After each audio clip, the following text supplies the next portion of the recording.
बंदा रोता है तो अल्लाह अपने फरिश्तों से कहता है जमीन पर भेजकर कि फलां बंदा फला जगह पर बैठा है और रो रहा है, उसे तसल्ली दो, उसे चुप करवाओ। फरिश्ते आते हैं, जमीन पर उतरते हैं, उस इंसान को चुप कराने की कोशिश करते हैं, लेकिन उसका गम उसकी जात से बढ़ चुका होता है। वो खामोश नहीं होता, वो रोता है, चीखता है, चिल्लाता है, उसकी हिचकियां बन जाती हैं। फरिश्ते वापस जाते हैं और कहते हैं कि या बारी ताला, वो इंसान चुप नहीं हो रहा, वो रोए जा रहा है।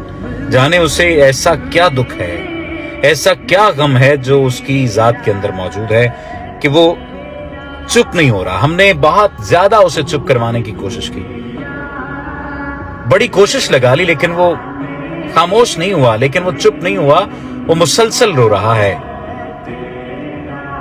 तो अल्लाह पाक कहता है कि मुझे पता है मेरा बंदा क्यों रो रहा है, मैं जानता हूं, क्योंकि मैंने उससे उसकी बहुत ही दिल अजीज चीज, दिल अजीज शय, दिल अजीज इंसान ले लिया है, और उसे इस बात का गम है, और इस गम की वजह से उसका कलेजा फटा जा रहा है और वो रो रहा है। लेकिन मैं ही अपने बंदे के दिल में ये बात डालूंगा कि उससे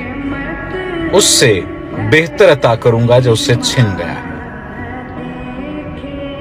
और कह दो मेरे बंदे से कि ला तकनतु मिन रहमतिल्लाह, कि अपने रब की रहमत से मायूस ना हो जाना।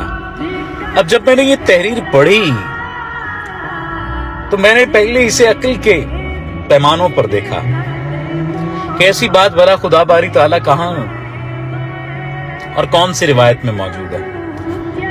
लेकिन फिर मेरे दिल में ख्याल आया कि मैं ये बात आपके साथ शेयर करूं।